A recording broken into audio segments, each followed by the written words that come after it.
Sidang aktivis Pati di Pengadilan Negeri Pati diwarnai kericuhan, pembakaran BAP hingga pengadangan mobil tahanan kejaksaan dilakukan oleh keluarga. Bahkan isak tangis keluarga pecah saat kerusuhan terjadi. Mobil keluarga habis bakaran, maka Pati dibebaskan ya Allah. Ya Allah yang bisa membebaskan ya Allah, yang bisa menolongnya ya Allah. Semua diserahkan kepadamu ya Allah ya Karim. Rabbana atina fid dunya hasanah wa fil akhirati hasanah wa qina adzabannar.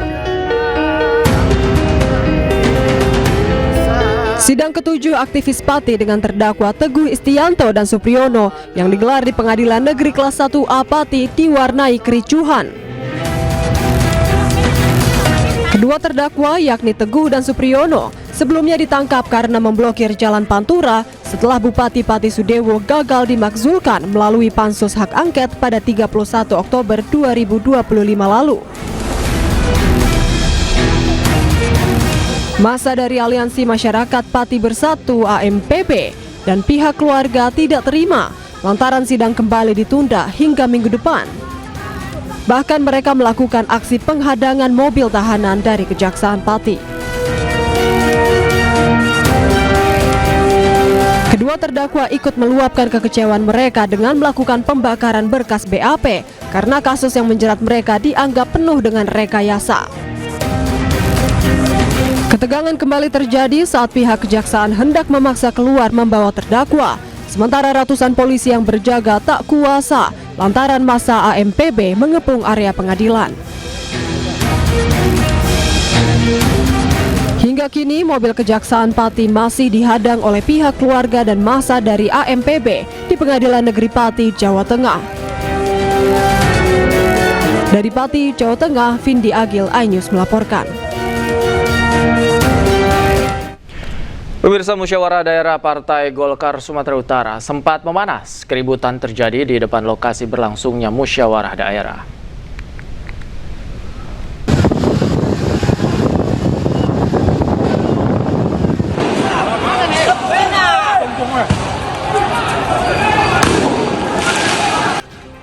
Inilah video amatir yang merekam keributan di depan Hotel JW Marriott Medan, Sumatera Utara. Sekelompok orang yang mengenakan kaos Partai Golkar terlihat membawa balok kayu dan menyalakan petasan.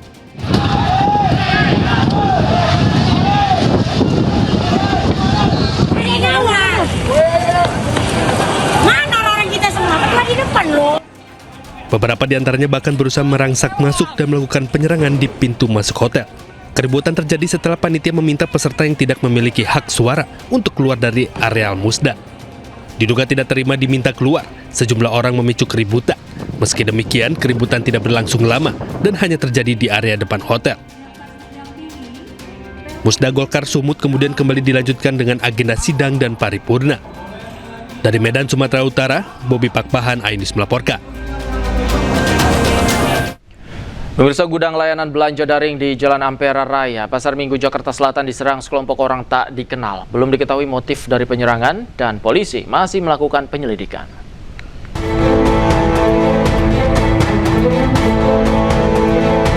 Rekaman kamera pengawas di lokasi merekam aksi sekelompok orang tak dikenal melakukan penyerangan ke gudang layanan belanja daring di Jalan Ampera Raya, Pasar Minggu, Jakarta Selatan.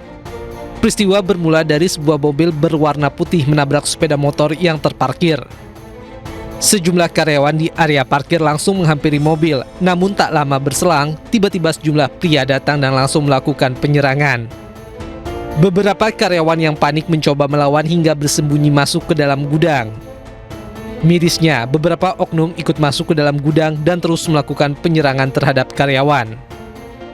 Jadi di TKP atas hasil penyelidikan bahwa ada satu kendaraan roda 4 menabrak kendaraan roda 2 sehingga di sana terjadi cekcok. Nah, setelah itu turun 7 orang, setelah itu dia melakukan pemukulan terhadap karyawan itu. Belum diketahui pasti motif dari penyerangan sekelompok orang tak dikenal ini dan polisi masih melakukan penyelidikan. Dari Jakarta, Rizky Falufi, iNews melaporkan. Pemirsa, Polda Metro Jaya mengkonfirmasi anggota Babin Kamtipmas yang viral bersama tukang es gabus tidak melakukan penganiayaan. Selain itu, es gabus tersebut juga terbukti tidak berbahan spons dan tidak berbahaya. Ini waktu bikin bahan dari mana? Ada busanya nggak? Nggak ada di sini. Polda Metro Jaya telah memeriksa anggota Babin Kamtibmas yang menuding pedagang es gabus menjual produk berbahan berbahaya. Hasilnya, Propam tidak menemukan adanya penganiayaan yang dilakukan anggota Babin Kamtibmas tersebut. Hal itu diperkuat oleh keterangan dari penjual es gabus Sudrajat yang mengaku tidak dianiaya. Terkait tentang seorang Babin Kamtibmas tidak terbukti melakukan tindakan kekerasan penganiayaan. Ini juga didukung dari keterangan Pak Sudrajat ya, sudah berkali-kali Pak Sudrajat menyampaikan bahwa Babin Kamtibmas tidak melakukan pemukulan. Dan tetapi dilakukan pembinaan terhadap Babin Kamtibmas terhadap upaya-upaya. Makanya kemarin Polda Metro Jaya melakukan peningkatan kemampuan tentang komunikasi sosial. Selain itu, polisi juga mengungkap hasil laboratorium forensik dari kandungan es jadul tersebut tidak berbahaya. Seluruh sampel es kue, es gabus, agar-agar, dan coklat meses dipastikan aman dan layak dikonsumsi. Setelah pemeriksaan dinyatakan aman, polisi memberikan penggantian uang atas barang dagangan yang sempat diamankan untuk pemeriksaan. Sebelumnya, Sudrajat dituduh menjual es kue berbahan spons dan digerebek anggota Babin Kamtibmas dan Babinsa di kawasan Kemayoran, Jakarta Pusat. Kapolsek Kemayoran membantah anggotanya melakukan penganiayaan dan hanya menangani aduan masyarakat. Setelah diselidiki tim keamanan pangan Dokpol Polda Metro Jaya, es tersebut tidak mengandung bahan berbahaya. Tim Liputan iNews melaporkan. Pemirsa, Propam Polri tengah memeriksa oknum anggota Polsek Cilandak dalam kasus dugaan rekayasa berita acara pemeriksaan atau BAP. Oknum polisi itu diduga mengubah BAP penganiayaan menjadi kasus narkoba. Di BAP saya terlampir barang-barang narkoba di BAP saya tadi. Bukan, salahnya. Kasus ini mencuat usai video viral di media sosial, di mana seorang warga yang diduga sebagai pelapor terlihat menegur dua anggota polisi yang tengah berjaga. Pelapor menyoroti kejanggalan dalam isi laporan yang akan ditandatanganinya. Ia menilai berita acara pemeriksaan yang disodorkan tidak sesuai dengan hasil klarifikasi awal terkait dugaan penganiayaan yang dialami oleh terlapor. Dalam keterangan disebutkan bahwa ada tulisan timbangan narkoba di dalam BAP tersebut. Narkoba di BAP saya tadi. Melakukan langkah-langkah tentang kejadian yang ada di Polsek Cilandak. Ya, langkah-langkah kita yang pertama kita menurunkan dari tim Propam Polres Metro Jakarta Selatan. Ya, yang kedua juga kita dari pihak Propam akan memanggil, mengklarifikasi ya yang melaporkan itu. Kemudian dari pihak Polsek juga terus akan melakukan langkah-langkah proses ya yang memang ini nanti akan kita lanjutkan terus. Mereka sudah dilakukan pemanggilan dan sudah dilakukan pemeriksaan untuk dimintai keterangan. Kita ke kasus lain, pemirsa. Komika Panji Pragiwaksono memenuhi panggilan Barreskrim Polri. Panji hadir terkait laporan Aliansi Pemuda Toraja yang dilayangkan pada 3 November 2025. Kehadiran Panji di Barreskrim Polri ini merupakan panggilan kedua. Kuasa hukum Panji, Haris Azhar, menjelaskan bahwa kliennya sebelumnya belum dapat memenuhi panggilan karena berada di luar negeri.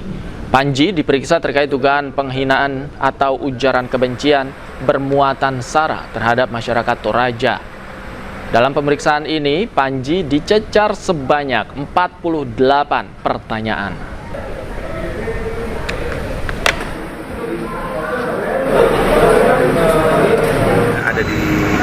Sudah dirilis, gitu orang bisa punya opini. Saya membebaskan siapapun untuk punya pendapat terhadap karya saya. Gitu. Bagi saya itu adalah pertunjukan komedi desain untuk. Polisi kembali periksa saksi usai Kejaksaan mengembalikan berkas perkara 3 tersangka kasus tudingan ijazah palsu kepada penyidik kepolisian. Roy Suryo menyebut pengembalian berkas perkara tersebut karena belum penuhi syarat Kitab Undang-Undang Pidana.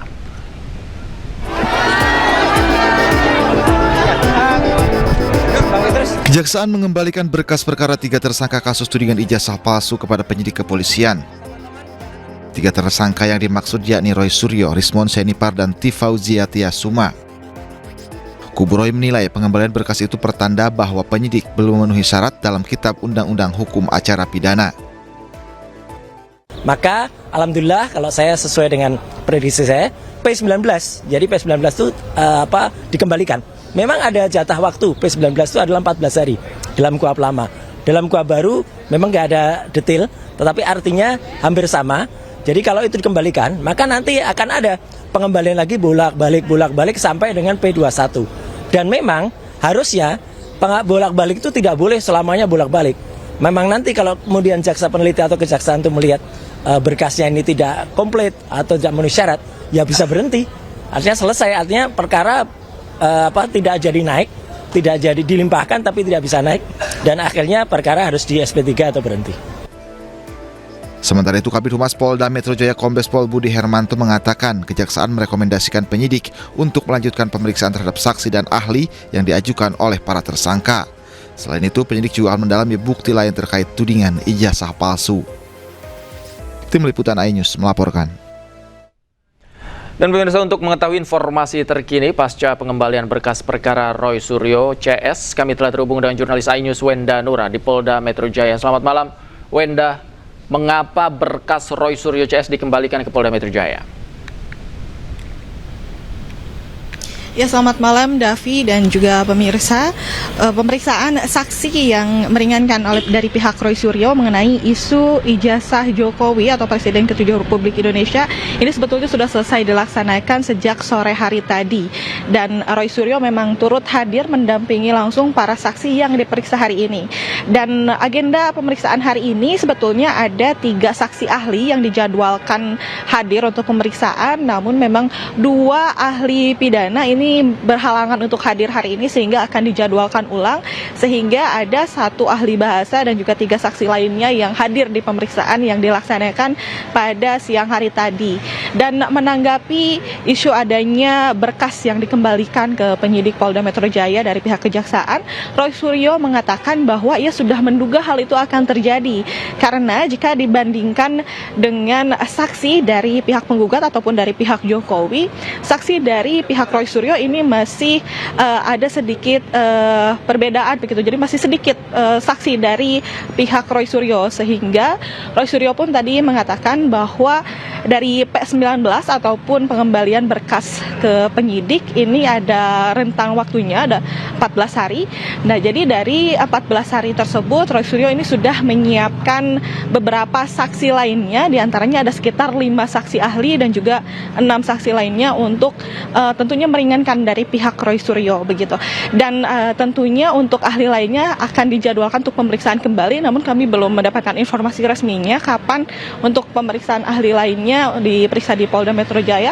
Namun yang pasti Roy Suryo pun tadi mengatakan bahwa memang dengan adanya P19 ini memang cukup meringankan bagi pihak Roy Suryo karena memang ada saksi-saksi lainnya yang sudah disiapkan dan tentunya akan meringankan dari pihak Roy Suryo. Namun tentunya kita akan menunggu setelah 14 hari ke depan ini dari P19 ini apakah nantinya si berkas ini akan dikembalikan ke kejaksaan, dan kita nantikan lebih lengkap lagi setelah jarak waktu P19 ini berakhir. Sementara demikian, Davi. Baik, terima kasih Wenda Nura melaporkan langsung dari Polda Metro Jaya. Selamat malam, selamat bertugas kembali. Pemirsa, sebuah rumah beserta mobil dan motor di Lumajang, Jawa Timur ludes terbakar. Tak ada korban dalam peristiwa kebakaran ini, namun kerugian diperkirakan mencapai ratusan juta rupiah. Kebakaran dawan lor. Api dengan cepat membakar sebuah rumah sekaligus bengkel ban di Desa Dawuhan Lor, Kecamatan Sukodono, Lumajang pada Senin sore. Kebakaran bermula saat pemilik rumah Rohim tengah memindahkan bensin dari tangki mobil ke jerigen untuk dijual eceran. Tak selang lama muncul percikan api dari bawah mobil hingga menyambar bensin. Kebakaran pun langsung menghanguskan mobil, motor hingga perabotan yang berada di dalam rumah. Api baru bisa dipadamkan setelah petugas damkar memadamkan selama kurang lebih 1 jam. Tadi banyaknya orang, jadi kita agak kesulitan. Sama-sama ingin membantu lah 1 unit sepeda motor Scoopy dan juga mobilnya terbaik. Beruntung tidak ada korban dalam peristiwa kebakaran ini, namun kerugian diperkirakan mencapai ratusan juta rupiah. Dari Lumajang, Jawa Timur, Yayan Nugroho, iNews melaporkan. Pemirsa, korban meninggal dunia akibat ledakan tabung gas 12 kg di Palembang, Sumatera Selatan bertambah 1 orang. Korban meninggal setelah menjalani perawatan intensif di rumah sakit.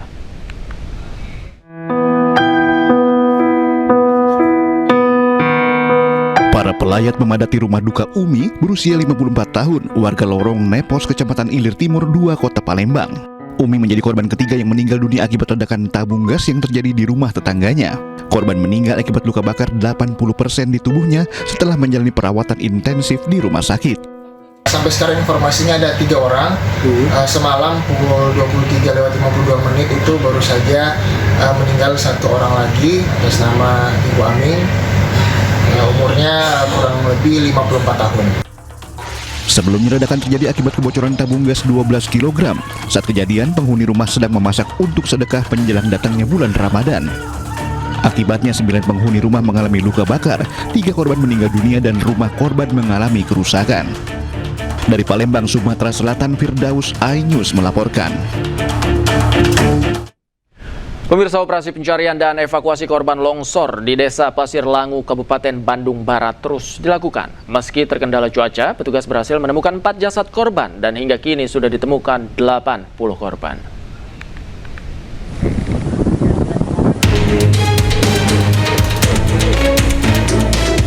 Tim SAR gabungan kembali menemukan 4 jenazah di area pencarian longsor Cisarua, Bandung Barat. Hingga kini, total jenazah yang telah dievakuasi mencapai 80. Sementara itu, proses identifikasi oleh Disaster Victim Identification masih terus berlangsung. Data yang tercatat ada 61 korban telah teridentifikasi dari 77 kantong jenazah, sedangkan 16 jasad lainnya masih dalam proses identifikasi. Pencarian di hari ke-10 ini, tim SAR menggunakan metode penyisiran di semua sektor pencarian. Tim SAR juga menerjunkan 3.675 personil gabungan, 17 unit ekskavator, dan 22 ekor anjing pelacak atau K9. Dari Bandung Barat, Jawa Barat, Yuwono, iNews melaporkan. Kita ke informasi lain, pemirsa. Mantan Mendikbudristek Nadiem Makarim menegaskan tidak memiliki wewenang dalam penentuan harga pengadaan laptop melalui e-katalog. Selain itu, kuasa hukum Nadiem menyampaikan ada dugaan kuat adanya korupsi yang dilakukan secara bersamaan.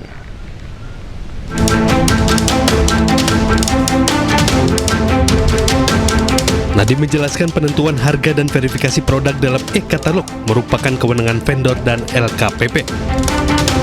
Menurutnya, Menteri tidak terlibat, tidak memiliki peran dalam proses tersebut. Nadiem menilai keterangan para saksi di persidangan menjadi fakta penting yang menunjukkan tidak adanya campur tangan Menteri dalam proses pengadaan tersebut. Kewenangan harga itu antara vendor dan LKPP, tidak ada urusannya dengan Menteri apalagi kementerian. Semua saksi tadi sudah mengaku tidak ada intervensi Menteri di dalam proses pengadaan. Mereka bilang nggak pernah ketemu saya, tidak pernah diperintah oleh saya. Selain itu, kuasa hukum Nadiem Makarim, Dodi Abdul Qadir, mengatakan persidangan semakin menguatkan dugaan adanya korupsi yang dilakukan secara bersamaan. Hari ini terbongkar lagi, semakin hari semakin persidangan, semakin bertambah kenyataannya bahwa di jajaran di bawahnya Pak Menteri ke bawah itu sudah lebih dari 50 orang, ternyata mereka kalau meminjam dari istilah undang-undang itu korupsi berjamaah. Karena mereka menerima uang secara bersamaan dan berjamaah. Jadi sepertinya mereka sudah bersama-sama saling mengetahui, karena lebih dari 50 orang. Tim kuasa hukum Nadiem menegaskan perlu ada evaluasi penyeluruh terhadap proses pengadaan dan mekanisme pengawasannya. Mereka menilai fakta-fakta di persidangan harus menjadi dasar untuk menilai secara adil peran masing-masing pihak dalam perkara ini. Dari Jakarta, Indira Utomo Auliasyah, Yudi Richard, iNews melaporkan. Dan pemirsa, untuk mengetahui perkembangan terkini dari sidang lanjutan Nadiem Makarim, kami telah terhubung dengan jurnalis iNews Dilami Aulia di sana. Selamat malam, Dilami. Bagaimana jalannya sidang Nadiem Makarim malam hari ini?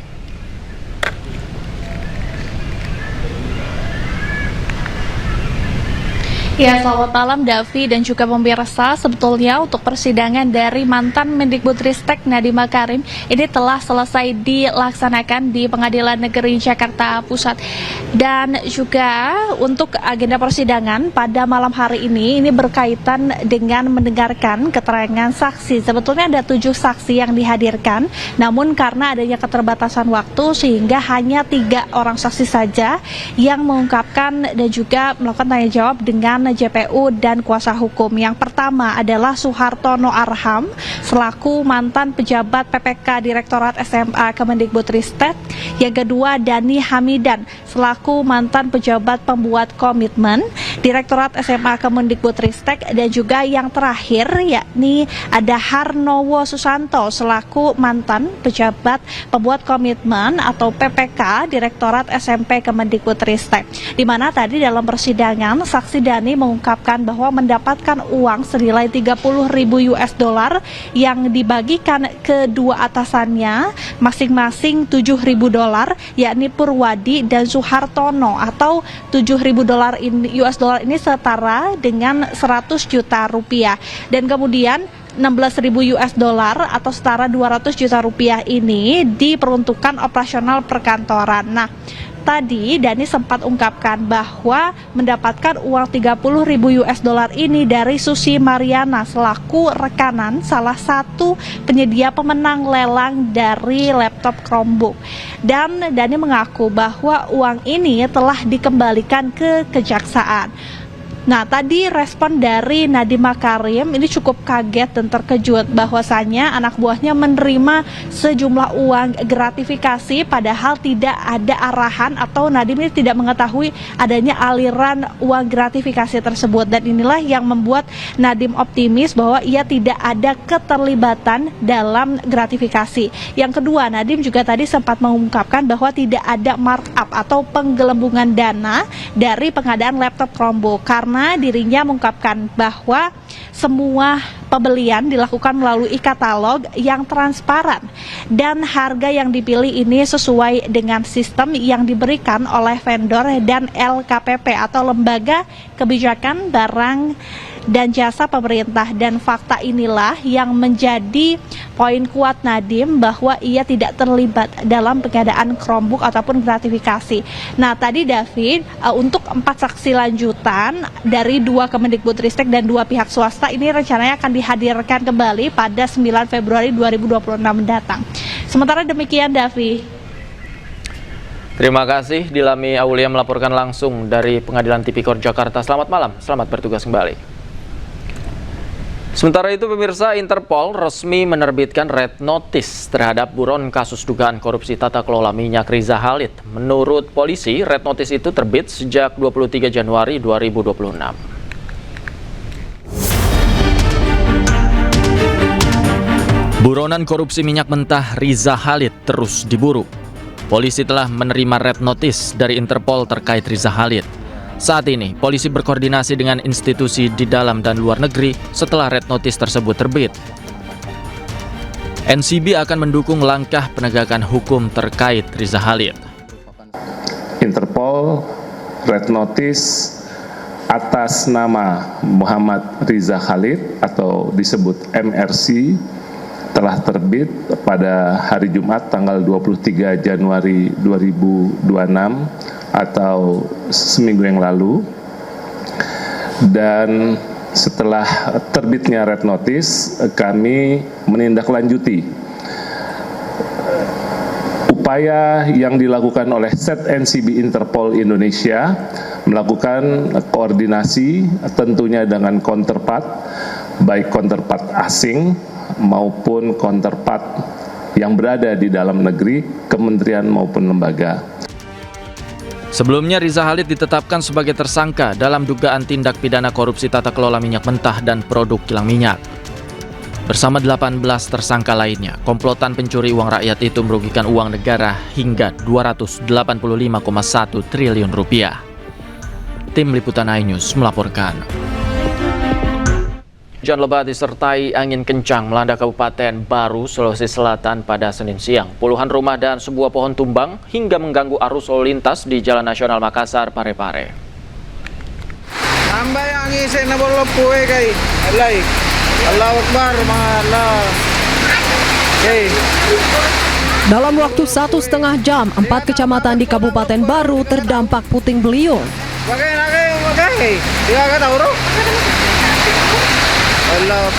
BPBD mencatat 34 rumah rusak tersebar di 7 desa, kelurahan, dan 4 kecamatan.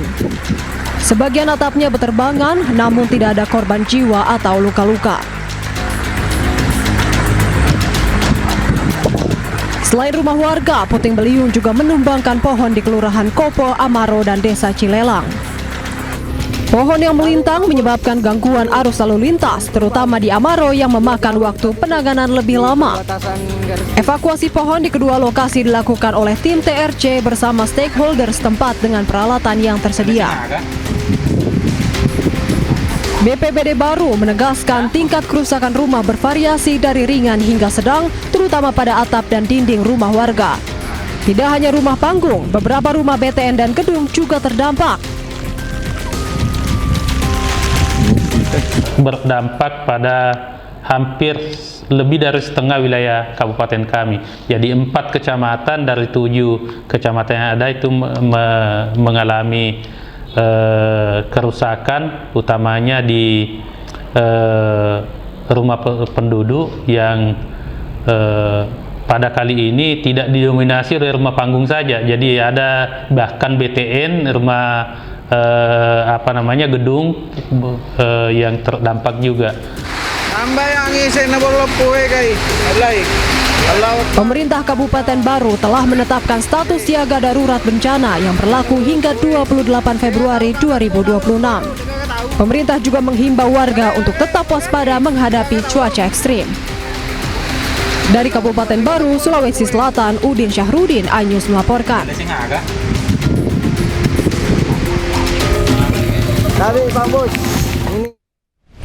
Sementara itu pemirsa, diduga rem tidak berfungsi, sebuah truk pasir menabrak truk box dan melindas sepeda motor di Kabupaten Lebak, Banten. Akibat peristiwa tersebut pengendara sepeda motor luka parah.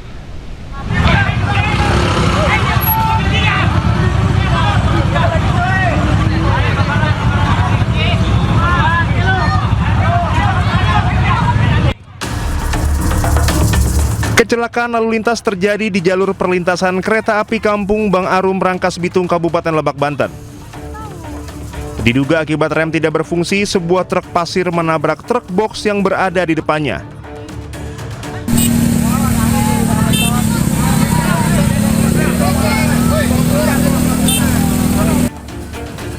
Sementara sepeda motor yang berada di depan truk box langsung terlindas dan pengendaranya terjepit di kolong truk. Warga langsung menyelamatkan pengendara sepeda motor yang terjebak di kolong truk box. Korban dibawa ke rumah sakit untuk dirawat intensif. Sementara akibat kecelakaan ini sempat terjadi kemacetan dan antrean panjang kendaraan. Kasus ini ditangani unit Laka Lantas Polres Lebak. Dari Kabupaten Lebak, Banten, Iskandar Nasution, iNews melaporkan. Sementara itu sebuah mobil melaju kencang dan menghantam angkot di Jalan Raya Labuan Carita, Pandeglang, Banten. Akibatnya 4 penumpang angkot terluka.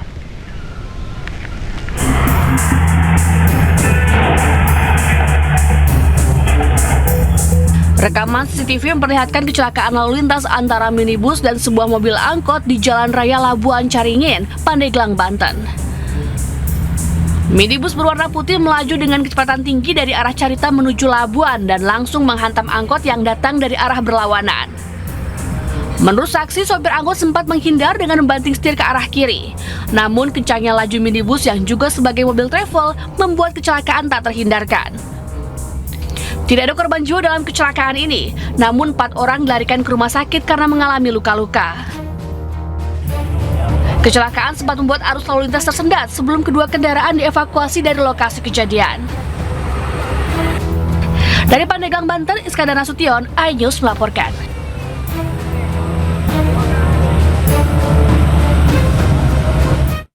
Kita ke informasi lain, pemirsa. Polisi memeriksa pria terduga penendang kucing hingga mati di Blora, Jawa Tengah. Sebelumnya, video pelaku menendang seekor kucing piaraan yang dibawa pemiliknya jalan-jalan viral di media sosial.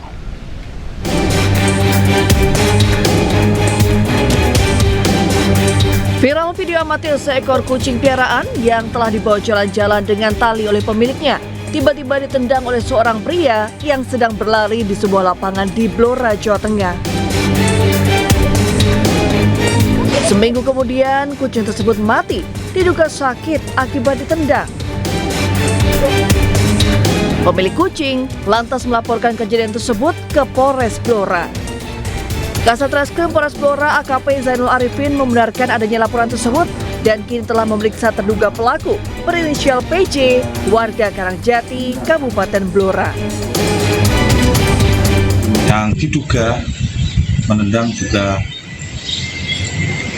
hari ini juga dimintai keterangan atau klarifikasi di kantor Satgas dan masih proses pemeriksaan masih berlangsung. Polisi masih mengumpulkan barang bukti dan keterangan saksi.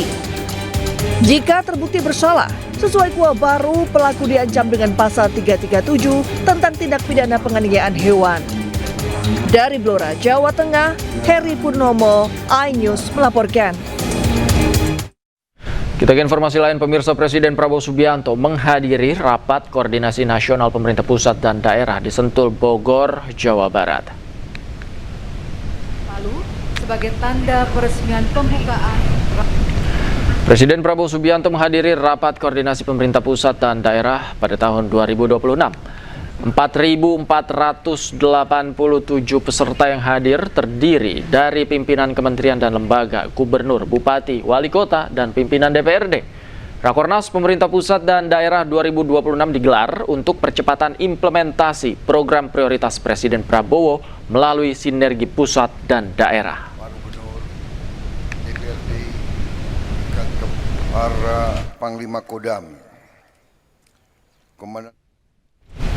Sementara itu, dalam Rakornas Pusat dan Daerah, Presiden Prabowo Subianto melontarkan tantangan terbuka kepada pihak-pihak yang tidak menyukai kepemimpinannya untuk bertarung di 2029. Prabowo juga menyinggung adanya kelompok tertentu, termasuk antek asing, yang sengaja memancing situasi panas melalui demonstrasi yang ricuh. Tidak suka dengan 2-3 orang, jangan merusak seluruh bangsa. Kalau tidak suka sama Prabowo, silahkan 2029 bertarung, ya kan?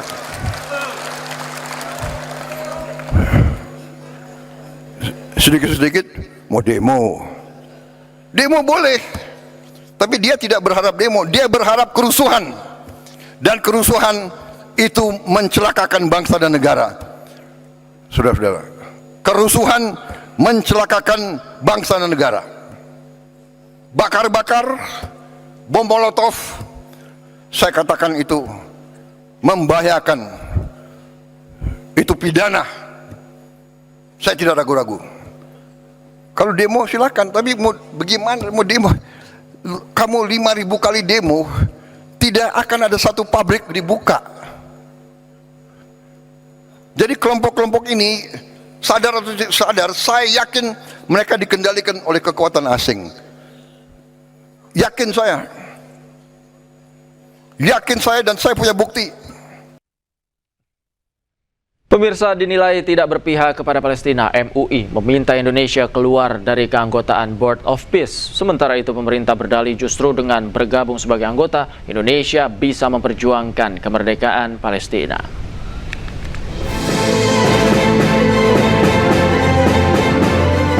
Majelis Ulama Indonesia meminta Indonesia mundur sebagai anggota Board of Peace atau Dewan Perdamaian. Wakil Ketua Umum MUI Holil Nafis menyebut keputusan Indonesia bergabung dengan Badan Internasional buatan Donald Trump itu sama sekali tidak berpihak kepada Palestina. MUI menilai alih-alih mengajak Palestina, Trump justru melibatkan Perdana Menteri Israel Benjamin Netanyahu sebagai anggota. Menanggapi saran MUI, Menteri Sekretaris Negara Prasetyo Hadi mengatakan pemerintah akan mengajak MUI untuk duduk satu meja. Prasetyo juga menjelaskan dengan bergabungnya Indonesia menjadi cara memperjuangkan kemerdekaan negara Palestina. Nah, kita nanti akan berdialog dengan MUI dan kami, dan nanti kita akan berikan penjelasan tentang kita memutuskan untuk bergabung di Kota Visi ini. Itu kan bagian dari cara kita membangun dialog. Kalau kita tidak ikut bergabung, bagaimana kita berdialog untuk memberikan masukan, memberikan pendapat dalam rangka kita memastikan perjuangan kita supaya bangsa Palestina bisa diakui kemerdekaannya. Sebelumnya, Presiden Prabowo Subianto menandatangani piagam pembentukan Dewan Perdamaian atau Board of Peace di Davos, Swiss. Selain Indonesia, ada 25 negara lainnya yang ikut bergabung. Tim Liputan iNews melaporkan. Sementara itu, pemirsa, militer Zionis Israel membombardir kantor polisi dan rumah warga di Gaza, Palestina. Warga Gaza berharap agar Presiden Donald Trump menekan Israel agar tidak berulang kali melanggar perjanjian gencatan senjata dengan Hamas.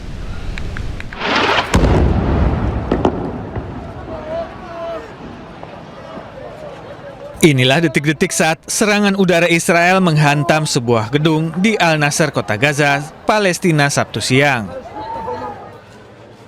Akibat agresi militer Zionis Israel ini, 3 orang syahid sementara beberapa orang lainnya terluka. Peristiwa ini diketahui terjadi saat gencatan senjata antara Hamas dan Israel masih berlangsung. Warga Gaza mendesak Presiden AS Donald Trump untuk memberikan tekanan lebih besar kepada Israel. احنا بنناشد الرئيس ترامب نفسه من البيت الابيض يأثر اكثر من هيك عليهم. يعني اخر جثه قلبوا الدنيا عليها واستلموها، ايش ضل لهم بعد هيك؟ نرجو من كل العالم الحر انه يوقف المجازر اللي بتصير عن ابناء شعبنا. Sementara itu, keluarga-keluarga Palestina berduka setelah serangan udara Zionis Israel menargetkan kantor polisi di distrik Sheikh Radwan di sebelah barat kota Gaza. Akibat peristiwa ini, sedikitnya 13 orang meninggal dunia pada Sabtu siang. Korban luka diangkut ke Rumah Sakit Al-Shifa untuk mendapatkan pertolongan medis. Petugas pertahanan sipil menyerukan perlindungan internasional serta menegaskan bahwa polisi adalah sipil, bukan militer. Sementara itu, menurut Kementerian Kesehatan Gaza, 509 warga Palestina telah tewas dan lebih dari 1.400 lainnya terluka sejak gencatan senjata antara Hamas dan Israel diberlakukan Oktober lalu. بالدار وهم قاعدين في قلب الدار بينطفوا في قلب الدار استشهدوا 5 أنفار في قلب الدار ابن أخويا ومرت عمي ولاد جيراننا كمان 3 أنفار ابن أخويا عمره 17 سنة طفل يعني ملوش إيش له في الحياة هذه وهو قاعد في قلب الدار ينضرب.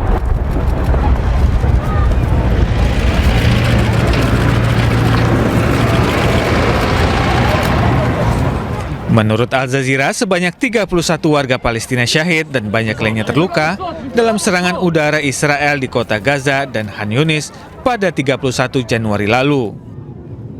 Penjajah Israel juga tega membombardir warga sipil yang tengah mengungsi di tenda-tenda. Akibat genosida Israel di Gaza, 12.000 wanita dan 18.000 anak meninggal dunia. Dan pemirsa, untuk membahas lebih dalam terkait Israel yang kembali menyerang Gaza, kami telah terhubung dengan Tengku Reza Shah, pakar hubungan internasional. Selamat malam, Pak Reza, apa kabar? Kabar baik, salam dari Bandung. Baik, Pak Reza, Israel kembali membombardir Gaza ini setelah gabung Dewan Perdamaian atau Board of Peace. Pandangan Anda seperti apa? Ini persis seperti psikologi masyarakat Arab, ya, masyarakat Timur Tengah. Karena mereka sudah tahu persis ya Israel itu seperti apa. Kalau berbicara itu pasti bohong. Kalau terlibat dalam komitmen pasti ingkar, dan kalau sudah terwujud perjanjian sama-sama mereka akan menggunting dalam lipatan. Jadi bagi masyarakat Timur Tengah hal ini adalah hal biasa. Tapi yang mengagetkannya adalah hal ini dilakukan pada minggu detik-detik Board of Peace itu akan beroperasi. Dan bagi negara-negara Arab, negara-negara Timur Tengah seperti Bahrain, Jordan, Kuwait, Maroko, kemudian Saudi Arabia, Qatar, dan Uni Arab Emirat, mereka sudah tidak kaget karena ini adalah perilaku yang biasa dari Israel. Tapi bagi negara-negara yang baru masuk ke dalam Board of Peace, ini kaget. Belarus, Bulgaria, Kamboja, Kosovo, Kazakhstan, kemudian Mongolia itu kaget. Tapi kalau kita perhatikan, mengapa hal ini sampai terjadi ya? Hal ini terjadi karena Israel dalam hal ini, pertama, mereka memiliki mimpi ya. Greater Israel, di pada saat yang sama mereka juga sangat kesal pada Amerika Serikat karena Amerika Serikat belum juga menyerang Iran, padahal skenario latihan perang sudah sangat bagus. Pada minggu-minggu terakhir Donald Trump itu berada di bawah tekanan lobi Yahudi di Amerika Serikat untuk segera menyerang Iran. Tujuan utama adalah melucuti nuklir Iran, kedua menghancurkan proyek balistik Iran, dan terakhir menumbangkan pemerintah Iran. Masalahnya pemerintah Amerika Serikat itu sangat kalkulatif. Mereka tidak siap berperang total melawan Iran. Mereka sudah cukup bangga berhasil menundukkan Venezuela, tapi hal ini Venezuela tidak berani menyerang balik. Jadi Amerika Serikat sangat takut bahwa kalau sekiranya Iran melakukan suatu perang total, yang habis itu bukan hanya kapal-kapal induk Amerika Serikat di perairan di Teluk Parsi maupun juga di Timur Tengah. Namun yang terjadi adalah Iran bisa menggunakan peluru kendali yang dimilikinya yang berhulu ledak tinggi sampai 500 km, 700 km, 750 km sampai 2000 km, dan peluru kendali itu sudah terprogram akan menyasar wilayah-wilayah mana? Wilayah-wilayah Israel, kemudian kapal-kapal induk Amerika Serikat, dan terutama juga basis-basis pertahanan Amerika Serikat di Qatar, di Saudi Arabia, di Turki, di Yordan, dan Uni Arab Emirat. Hal ini yang membuat Amerika Serikat berpikir-pikir, karena negara-negara Teluk itu tidak berani. Mereka sangat khawatir dengan potensi ancaman balasan dari Iran. Dan mereka sudah tahu dalam perang 12 hari melawan Israel tahun lalu, itu Israel itu sudah luluh lantak dan hanya bisa diselamatkan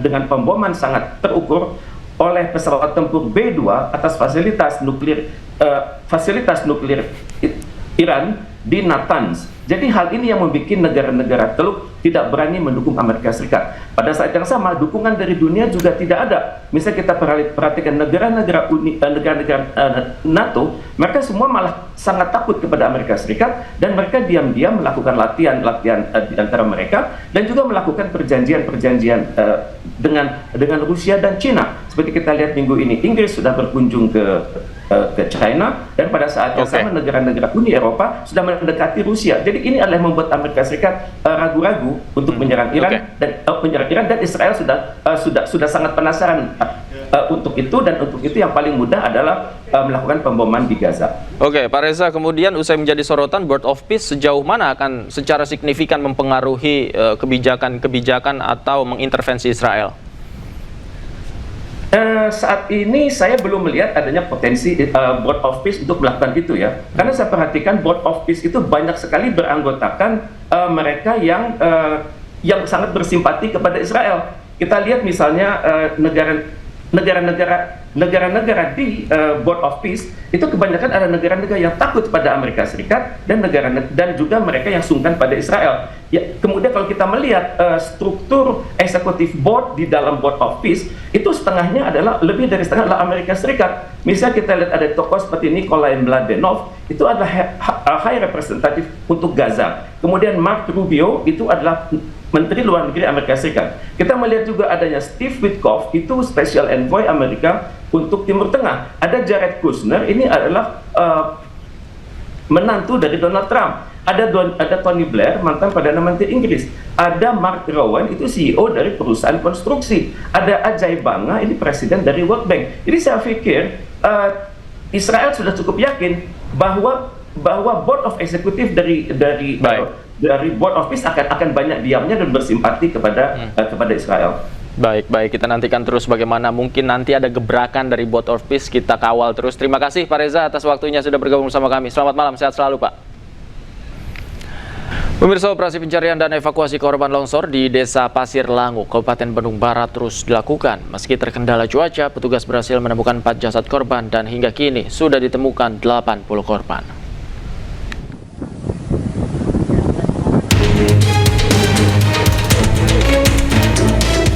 Tim SAR gabungan kembali menemukan 4 jenazah di area pencarian longsor Cisarua, Bandung Barat. Hingga kini, total jenazah yang telah dievakuasi mencapai 80. Sementara itu, proses identifikasi oleh Disaster Victim Identification masih terus berlangsung. Data yang tercatat ada 61 korban telah teridentifikasi dari 77 kantong jenazah, sedangkan 16 jasad lainnya masih dalam proses identifikasi.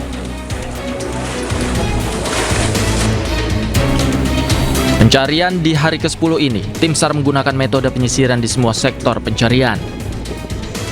Tim SAR juga menerjunkan 3.675 personil gabungan, 17 unit ekskavator, dan 22 ekor anjing pelacak atau K9. Dari Bandung Barat, Jawa Barat, Yuwono, iNews melaporkan. Pemirsa, kelangkaan bahan bakar minyak masih melanda kota Padang Sidempuan, Sumatera Utara. Antrian panjang kendaraan untuk mendapatkan bahan bakar minyak juga terjadi di sejumlah SPBU di Kota Sibolga dan Kabupaten Tapanuli Tengah. Antrian kendaraan hingga 2 km terjadi di seluruh stasiun pengisian bahan bakar minyak di Kota Padang Sidempuan, Sumatera Utara. Ratusan kendaraan rela mengantri hingga berjam-jam demi mendapatkan bahan bakar minyak di SPBU Jalan Sisinga Mangaraja, Kota Padang Sidempuan.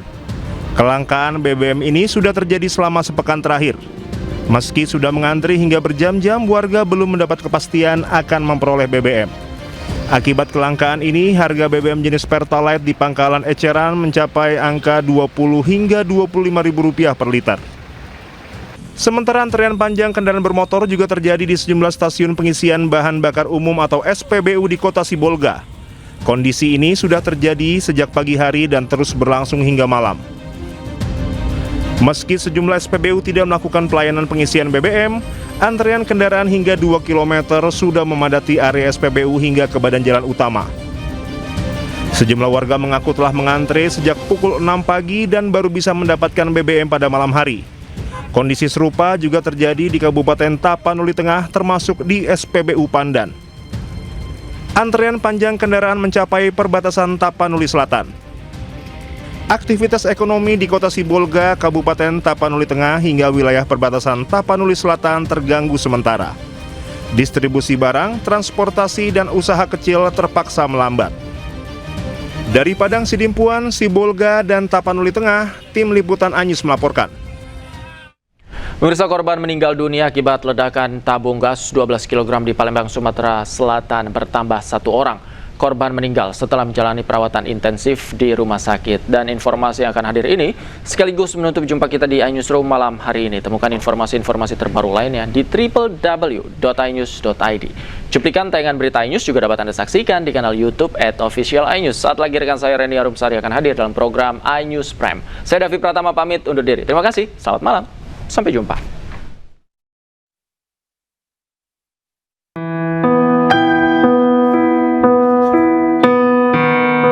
Para pelayat memadati rumah duka Umi berusia 54 tahun, warga Lorong Nepos, Kecamatan Ilir Timur, 2 Kota Palembang.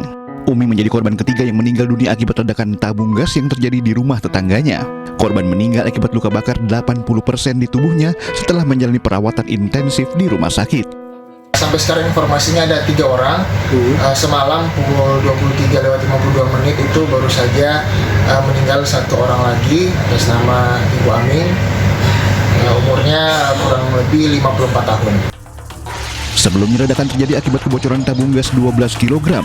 Saat kejadian, penghuni rumah sedang memasak untuk sedekah menjelang datangnya bulan Ramadan. Akibatnya 9 penghuni rumah mengalami luka bakar, 3 korban meninggal dunia dan rumah korban mengalami kerusakan. Dari Palembang, Sumatera Selatan, Firdaus, iNews melaporkan.